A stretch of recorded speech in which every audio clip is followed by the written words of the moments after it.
It's Wednesday morning, and we're on our way to the surgical center to start cases around 7. When I get there, I need to obviously change into surgical scrubs.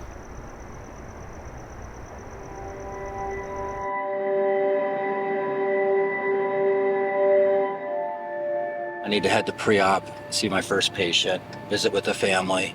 He's got little foot, so comparatively. Oh, there's your foot doctor. Visit with the anesthesiologist, talk about some patient care, and sign some papers.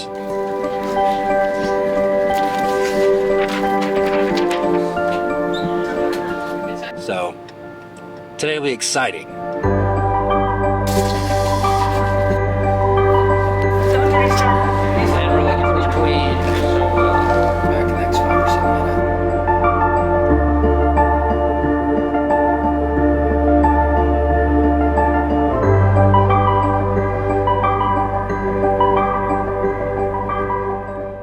Surgery can be really scary. You know, these are pediatric patients. These kids kind of don't understand what's really happening.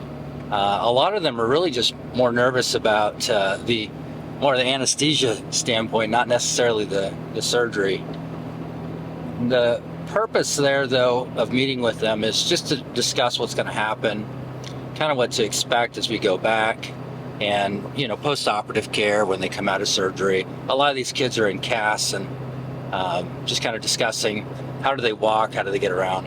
You know, the goal here is just trying to help them fix some of their problems. There's lots of kids that they just need help. And in my profession, I have the tools that I can help them.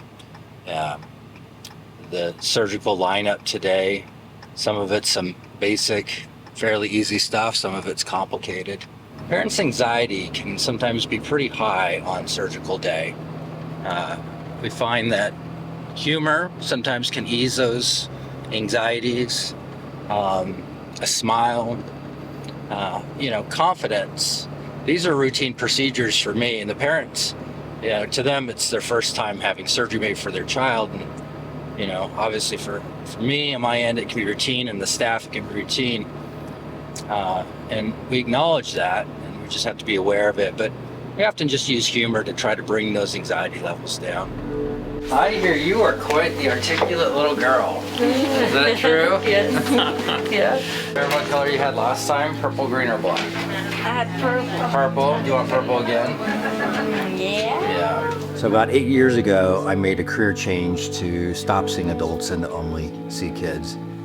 There were some pivotal experiences I had in residency, pivotal experiences with patients in pediatrics, and then just being a father of 5 children. I kind of felt like it was a calling, an obligation to see pediatrics. It's something that I truly enjoy. It's something that I'm passionate about.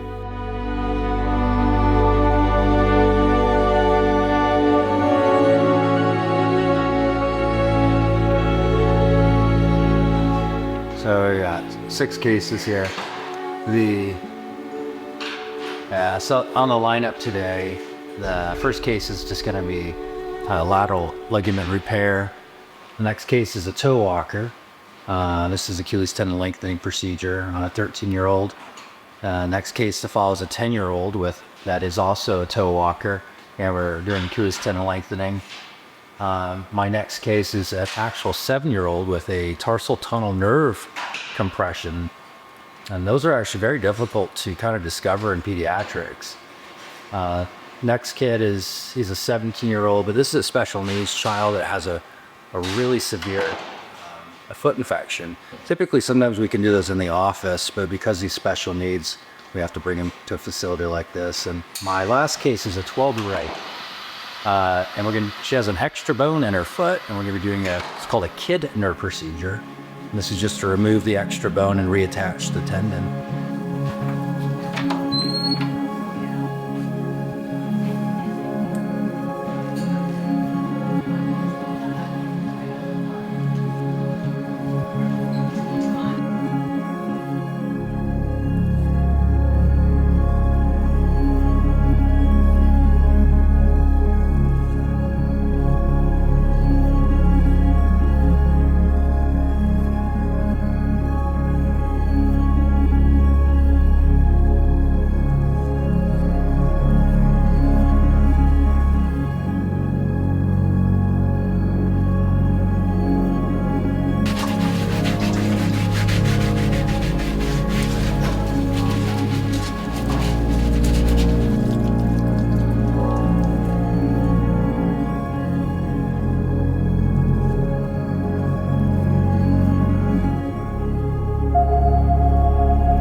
most common procedures I perform every week is going to be the correction of pediatric toe walking.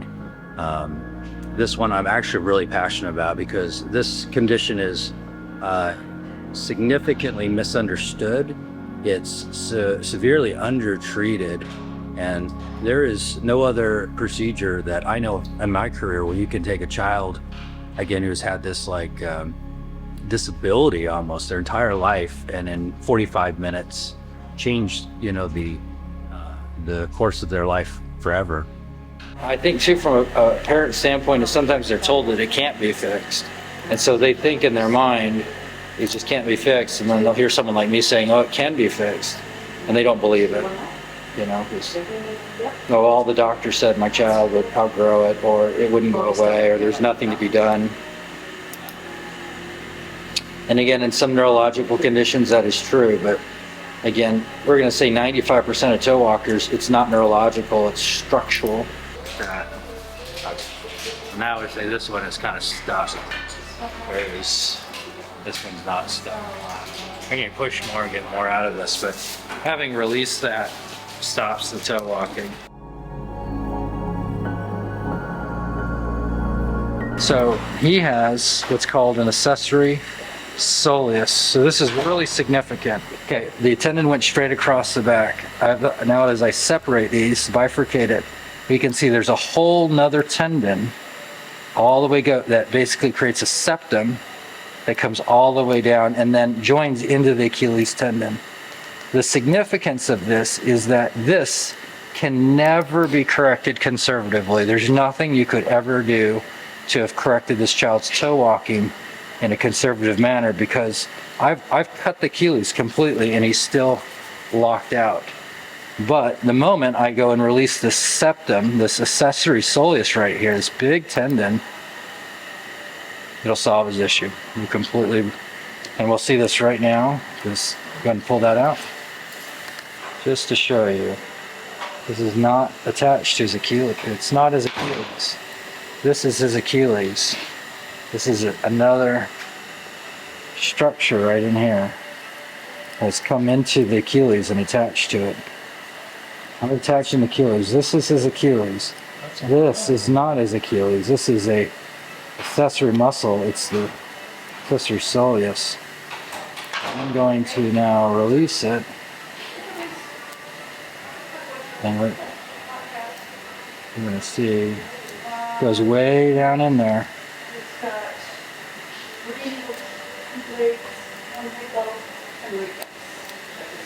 And there it is. That is the extra tendon in the back of his leg. He was born with that like that, huh? Born with that. You don't want that. That's what makes it so that they'll never walk normal. Now, instantly he has range of motion. We're going to do that before. Hey, it's Dr. Jarman. Hey, all done. Everything went great. No problems at all. If they haven't called you back, they'll probably call you back in the next 5 or 7 minutes. Yeah, everything went great. But if you feel like you're having any problems, obviously just reach out, call the office. Yeah, correct. They will. You bet. Have a great day. Bye. Just coming out of surgery, we'll go to the next pre-op, see the patient, talk about that procedure with that patient, and then I typically will come back here, dictate the operative report for the patient that we just did surgery on, and then also call the parent just to discuss surgery and obviously any findings. The cast last night? Let's see what it is. You were getting like pain on the back of your heel? Yeah. Yeah, it's gonna be this one. Here, I'm just gonna put a little mark right here. And I just gotta put one right here on the back of your leg. Yeah, this one, ooh, look at that. Moves nice and good. Well, any questions about anything today? It's kind of like deja vu, right? Have you been here before? Were you in this room last time? You think? Any questions about anything? Yeah. Okay. Did you pick a color or cast? Black. Black. My That's a favorite color. favorite. That's a popular color today. So pain meds are prescribed. You want to make sure you take that 4 hours after you leave and then right before you go to bed tonight.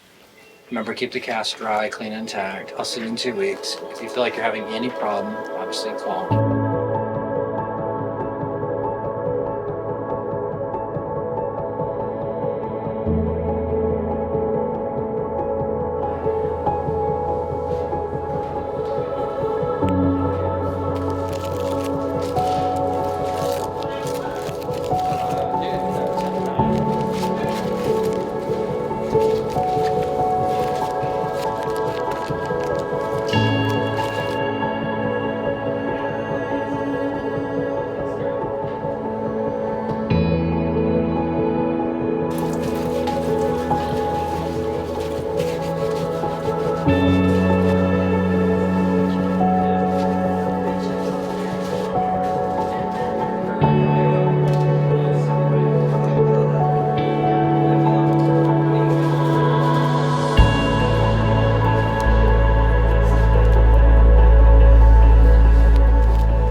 This procedure is simple. Dissecting down, getting to the anomaly, removing it, doesn't take very long. The delicacy of putting it all back together is where the skill comes into play, because there are layers in here, and these layers have to be put together correctly, because if they're not, it will create immense amount of adhesions and complications for these children. So just from a surgeon standpoint, in doing these often and consistently allows for good reproducible outcomes. I was saying earlier, they kind of feel like a seamstress. It's just a lot of sewing to get this to come back together and look good. So this incision site is well approximated. It's kind of butted up, really nice. And now I'm going to run a monocurl, and this is the plastics technique. And this is important. If you put regular sutures that nutritionists do, we call them railroad tracks, you'll have horrible scarring. And so we're going to run a subcuticular suture underneath the skin here. And you just put a hemostat on the end of that. And then this just gives a beautiful aesthetic closure. And you just drop it and hold it. Okay. And so this suture now runs underneath the skin and is not exposed. And we call this a subcuticular suture. These kids, these older kids that show up in my office, and this will be the last one, he was a 14-year-old boy, and I asked him, what do you want to get out of this? And it was almost made me cry, because he just started bawling. He just said, I just want to walk normal like everyone else. And I think as parents we're afraid, let me have you hold this up. Parents were afraid of surgery, and that holds us back from fixing these issues. But this procedure is non-invasive. It has an excellent outcome. And there's the social aspects, the emotional aspect that need to be taken into account with these children. So, yeah, what does the child want?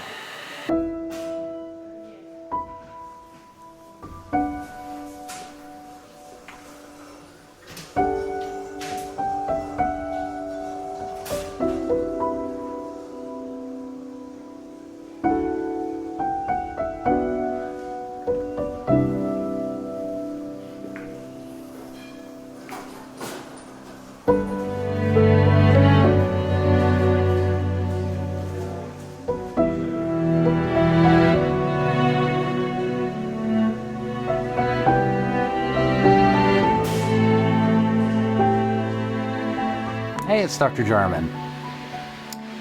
Hey, all done. Everything went great. No problems at all. If they haven't called you back, they'll probably call you back in the next 5 or so minutes. Yeah, everything went great. But if you feel like you're having any problems, obviously just reach out, call the office. Yeah, correct. They will. You bet. Have a great day. Bye. No, not a lot really surprises in the OR because, these are routine, but the anatomical anomalies that are present, I see them now, whereas before you wouldn't see them because you weren't used to the orientation of the anatomy. And that's why I strongly believe that those who dabble with Achilles tendon lengthies never see these anomalies.